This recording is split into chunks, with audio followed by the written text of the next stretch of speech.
Body बनानी है, खूब प्रोटीन खाओ, मसल्स बन जाएंगी। वेट लॉस करना है, खूब प्रोटीन खाओ, पेट देर तक भरा रहेगा, भूख नहीं लगेगी, वजन अपने आप घट जाएगा। अब ये बातें आपने बहुत बार सुनी होंगी, हमसे भी और एक्सपर्ट से भी। ये बातें पूरी तरह सच हैं। प्रोटीन खाने से मांसपेशियां मजबूत होती हैं, वजन घटाने में मदद मिलती है, कई और फायदे भी होते हैं, जैसे इम्यूनिटी मजबूत होती है, हम बार बार बीमार नहीं पड़ते, शरीर पर कहीं चोट लग जाए तो घाव जल्दी भरते हैं, वगैरह वगैरह। पर प्रोटीन हर इंसान का दोस्त नहीं है, खासकर उन लोगों का जिनको किडनी की कोई समस्या है या फिर बीमारी है। ज्यादा प्रोटीन खाना आपके लिए फायदेमंद कम और नुकसानदेह ज्यादा हो सकता है। बहुत ज्यादा प्रोटीन खाना किडनी को मुश्किल में डाल सकता है। कैसे, ये आज सेहत के इस एपिसोड में समझेंगे। डॉक्टर से जानेंगे कि हमें एक दिन में कितना प्रोटीन खाना चाहिए, ज्यादा प्रोटीन खाने से किडनी पर क्या असर पड़ता है, किडनी के मरीजों को कितना प्रोटीन लेना चाहिए। ये भी पता करेंगे कि किडनी के मरीजों को अपनी डाइट में क्या चीजें जरूर खानी चाहिए और किन से दूरी बनानी चाहिए। सुनिए। Brought to you by Sensodyne UK and Rise। गुटखा छोड़ना है ना, राइस तो ट्राई करो। नया राइस पान मसाला निकोटीन गम, पाए अपना पैक vrise.com से। हर एक आदमी को अपने वेट और एज के मुताबिक में प्रोटीन खाना पड़ता है। बच्चों में ज़्यादा, प्रेग्नेंट लेडीज में ज़्यादा, क्योंकि एक प्रेग्नेंट लेडी सिर्फ उसी के लिए नहीं, उसके जो बच्चा है पेट में उसके लिए भी खाना पड़ेगा। So they have a little higher requirement. Normal adults में 1 ग्राम ऑफ प्रोटीन पर KG body weight normal requirement है। जैसे जैसा एज बढ़ता जाएगा प्रोटीन रिक्वायरमेंट कम होता जाएगा। तो एक संस्कृत कहावत है, उसका मतलब है अति सर्वत्र वर्जयेत। So anything in excess is bad. So अगर ज़्यादा प्रोटीन लेंगे तो किडनी पे डेफिनेटली एक एज के बाद उसका इफेक्ट हो सकता है। सो काइंडली रिमेंबर दिस, अपना एज के मुताबिक, अपना हेल्थ स्टेटस के मुताबिक, अपना एक्टिविटी के मुताबिक प्रोटीन खाना चाहिए, ज़्यादा नहीं कम नहीं। किडनी डिजीज पेशेंट्स 2 तरीके के होते हैं, before dialysis and after dialysis. जो किडनी डिजीज पेशेंट डायलिसिस से पहले है, जो डायलिसिस से डिले करना चाहता है, डायलिसिस से बचना चाहता है, CKD स्टेज 1 टू स्टेज 5, इन लोगों में हम प्रोटीन कम खाने के लिए बोलते हैं। The requirement is usually 0.7 to 0.8 gram per KG ideal body weight. ज़्यादा प्रोटीन देने से किडनी पे लोड आ सकता है एंड क्रिएटिनिन जल्दी बढ़ सकता है, इसीलिए प्री डायलिसिस स्टेज में प्रोटीन को रेस्ट्रिक्ट किया जाता है। मगर एक बार डायलिसिस स्टार्ट हो गया तो प्रोटीन को इंक्रीज किया जाता है, क्योंकि डायलिसिस में भी there will be loss of some amount of protein. Hemodialysis हो या पेरिटोनियल डायलिसिस हो, almost 1.2 to 1.3 gram per KG body weight high protein diet हम एडवाइस करते हैं। इससे बॉडी का जो होमियोस्टैसिस है मेंटेन होगा और रेगुलर लॉसेस ऑफ जो प्रोटीन है वो भी रिप्लेस हो जाएगा। सो जस्ट रिमेंबर, डायलिसिस से पहले प्रोटीन कम खाना पड़ेगा, डायलिसिस स्टार्ट होने के बाद प्रोटीन को हाई प्रोटीन डाइट में शिफ्ट करके एक 1.2 to 1.3 gram per KG body weight high protein diet देते हैं। कुछ कंडीशंस है, नेफ्रोटिक सिंड्रोम, जहाँ पे प्रोटीन लीक होता है किडनी से। इन कंडीशंस में again we do not restrict protein restrict नहीं करते हैं। इनफैक्ट जो प्रोटीन लॉस हो रहा है उसको रिप्लेनिश करना चाहिए, नहीं तो बॉडी एक मालनरिशमेंट स्टेट में चला जाएगा। किडनी पेशेंट्स को क्या खाना चाहिए? Ultimately it depends upon the kidney doctor whom you are showing, your blood reports and your dietitian। ये तीनों मिलके एक डिसीजन लिया जाता है कि ये आपका डाइट चार्ट होता है। इन जनरल सभी किडनी पेशेंट्स को हम बोलते हैं कि पोटेशियम कम खाना चाहिए, क्योंकि पोटेशियम जो एक एलिमेंट है वो यूजुअली किडनी से बाहर नहीं जाता है, यूरिन में अंदर ही रहकर हाइपरकैलेमिया कॉज करके हार्ट पे इफेक्ट हो सकता है। इसीलिए किडनी पेशेंट्स को हम बोलते हैं कि थोड़ा पोटेशियम कम फूड्स लेने के लिए, फॉर एग्जांपल नारियल पानी नहीं पीना है, all those things, excessive fruit juices नहीं लेना है। मगर कुछ कंडीशंस में पोटेशियम बहुत कम रहता है, वो पेशेंट्स को हम लोग पोटेशियम नॉर्मल पोटेशियम डाइट देते हैं। सबसे इंपॉर्टेंट चीज, किडनी डिजीज पेशेंट्स को नमक कम करके खाना चाहिए, क्योंकि किडनी जो सॉल्ट एक्सक्रीशन कैपेबिलिटी जो रहता है वो चला जाएगा। जैसे किडनी डैमेज हो जाएगा। तो ये जो सॉल्ट, एक्सेसिव सॉल्ट है, बॉडी में एक्यूमुलेट होके ब्लड प्रेशर को इंक्रीज करता है, फ्लूइड एक्यूमुलेशन होता है, हार्ट और लंग्स में पानी जमा हो जाता है, तो सॉल्ट को कम करना पड़ेगा। So these are the general guidelines for kidney disease patients, but please consult your doctor, your nephrologist, your dietitian and have a particular specific diet chart और उसको फॉलो करने का कोशिश कीजिए।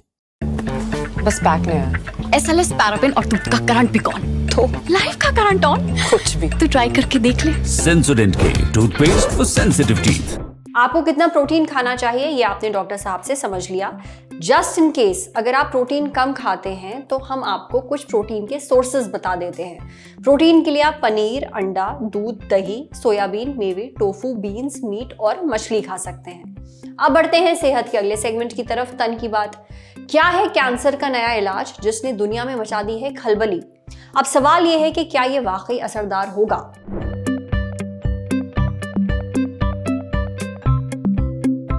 कैंसर के इलाज से जुड़ी एक नई और अहम रिसर्च सामने आई है। इस रिसर्च की माने तो कैंसर सेल्स को खत्म किए बिना कैंसर ठीक किया जा सकता है। यह रिसर्च की है Korea advance institute of science and technology के रिसर्चर्स ने। उन्होंने एक नई टेक्नोलॉजी इजाद की है जिससे कैंसर के सेल्स को मारे बिना कोलन कैंसर को ठीक किया जा सकता है। कोलन कैंसर यानी जो कैंसर बड़ी आंत के अंदर होता है। अब बताते हैं ये टेक्नोलॉजी कैसे काम करती है। तो रिसर्च के दौरान रिसर्चर्स ने देखा कि जब कैंसर बनता है तब नॉर्मल सेल्स अनियंत्रित तरीके से बढ़ने लगते हैं। ऐसा ना हो इसके लिए ये पता किया गया कि सेल्स को नॉर्मल बनाने वाले स्विच कौन से हैं। ये स्विच मॉलिक्यूलर स्विच होते हैं जो सेल्स के अंदर काम करते हैं और उनका बिहेवियर कंट्रोल करते हैं। ये स्विच ही तय करते हैं कि कोई सेल किस दिशा में आगे बढ़ेगा और क्या काम करेगा। रिसर्चर्स ने कंप्यूटर मॉडल की मदद से जीन नेटवर्क का एक डिजिटल ट्विन तैयार किया। इससे ये समझा गया कि नॉर्मल ग्रोथ के लिए कौन से स्विच जरूरी हैं। फिर रिसर्चर्स ने कंप्यूटर मॉडल पर ये एक्सपेरिमेंट करके मास्टर स्विच पहचाने जो सेल्स को नॉर्मल और हेल्दी बनाते हैं।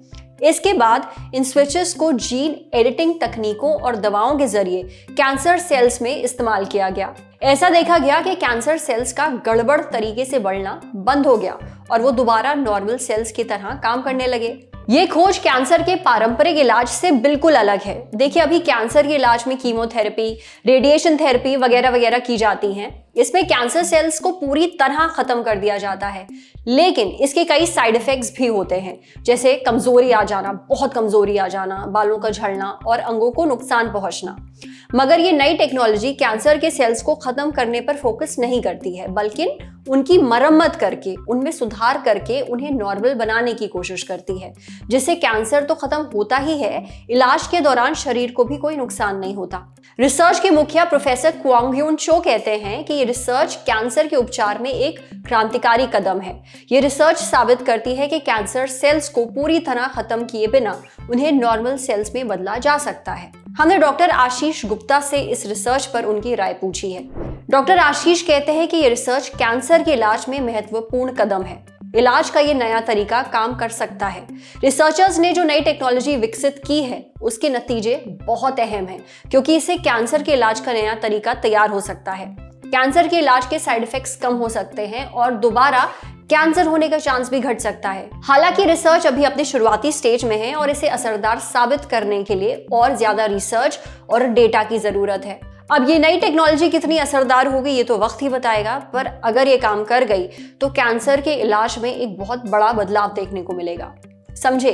अब बारी है सेहत के आखिरी सेगमेंट की, खुराक यानी एक झक्कासी हेल्थ टिप। मूंगफली या बादाम, किसमें होता है ज्यादा प्रोटीन? मूंगफली वर्सेस बादाम, दोनों के अपने अपने फायदे हैं, पर अगर आपका मकसद ज्यादा से ज्यादा प्रोटीन बटोरना है तो आपके लिए क्या बेहतर है, ये हमने पूछा डाइटिशियन श्रेया से। डाइटिशियन श्रेया बताती हैं कि हमारे लिए प्रोटीन बहुत जरूरी है, इसे शरीर का बिल्डिंग ब्लॉक कहा जाता है। दरअसल शरीर में जितने भी सेल्स हैं उनमें प्रोटीन होता है। सेल यानी शरीर का सबसे बेसिक यूनिट। हमारे बाल, नाखून, मांसपेशियां सब प्रोटीन से बने हैं। जहां तक बात मूंगफली और बादाम की है तो दोनों ही प्रोटीन से भरपूर होते हैं, लेकिन मूंगफली में थोड़ा ज्यादा प्रोटीन होता है। 100 ग्राम मूंगफली में करीब 26 ग्राम प्रोटीन पाया जाता है, वहीं 100 ग्राम बादाम में करीब 21 ग्राम प्रोटीन होता है। यानी बादाम में प्रोटीन कम होता है, उस पर इसमें कैलोरी ज्यादा होती है। 100 ग्राम बादाम में लगभग 576 कैलोरीज होती हैं, वहीं 100 ग्राम मूंगफली में 567 कैलोरीज होती हैं। हालांकि फर्क बहुत ज्यादा नहीं है, फिर भी मूंगफली में कैलोरी कम होती है और प्रोटीन ज्यादा। मूंगफली फाइबर का भी अच्छा सोर्स है, यानी इसे खाने से हाजमा सुधरता है, पेट भी देर तक भरा रहता है। हम ओवर ईटिंग नहीं करते हैं, इसलिए वजन घटाने में मदद मिलती है। मूंगफली में गुड फैट्स होते हैं जिन्हें दिल के लिए अच्छा माना जाता है। सिर्फ यही नहीं, मूंगफली खाने से शरीर में सेरोटोनिन यानी हैप्पी हार्मोन का लेवल भी बढ़ता है। दरअसल मूंगफली में ट्रिप्टोफैन नाम का अमीनो एसिड पाया जाता है। इसका इस्तेमाल शरीर सेरोटोनिन हार्मोन बनाने में करता है। अब सेरोटोनिन ठहरा हैप्पी हार्मोन, जैसे ही शरीर में इसका लेवल बढ़ता है हमारा मूड सुधरने लगता है, नींद और हाजमा बेहतर हो जाता है, भूख भी कंट्रोल होने लगती है। यानी सर्दियों में मूंगफली खाना एक अच्छा ऑप्शन है। लेकिन बहुत बार लोग गलती करते हैं, वो मूंगफली खाने बैठते हैं तो बस खाते ही रहते हैं। आपको ये नहीं करना है। एक दिन में 20 से 25 ग्राम या मुट्ठी भर से ज्यादा मूंगफली ना खाएं। अब बात बादाम की। मूंगफली की तरह इसमें भी गुड फैट और फाइबर होता है, यानी बादाम खाने से दिल की सेहत ठीक होती है, कोलेस्ट्रॉल कम होता है और हाजमा भी सुधरता है। बादाम में कैल्शियम, मैग्नीशियम और विटामिन ई होता है, यानी इसे खाने से हड्डियां और मांसपेशियां मजबूत बनती हैं। बादाम में राइबोफ्लेविन और एल कार्निटाइन नाम के पोषक तत्व भी होते हैं। राइबोफ्लेविन एक तरह का बी विटामिन है और कार्निटाइन एक अमीनो एसिड होता है। ये दोनों ही दिमाग को सही तरीके से काम करने में मदद करते हैं और हमारी याददाश्त बढ़ाते हैं। कुल मिलाकर प्रोटीन के लिए आप बादाम और मूंगफली दोनों ही खा सकते हैं, बस इन्हें सीमित मात्रा में खाएं ताकि शरीर को फायदा पहुंचे, नुकसान नहीं। आज सेहत पर इतना ही। अगर आप एक डॉक्टर हैं, हमसे कुछ शेयर करना चाहते हैं तो जो ईमेल आईडी इस वक्त आपको अपनी स्क्रीन पर दिख रही है उस पर हमें एक मेल भेज दीजिए। शुक्रिया।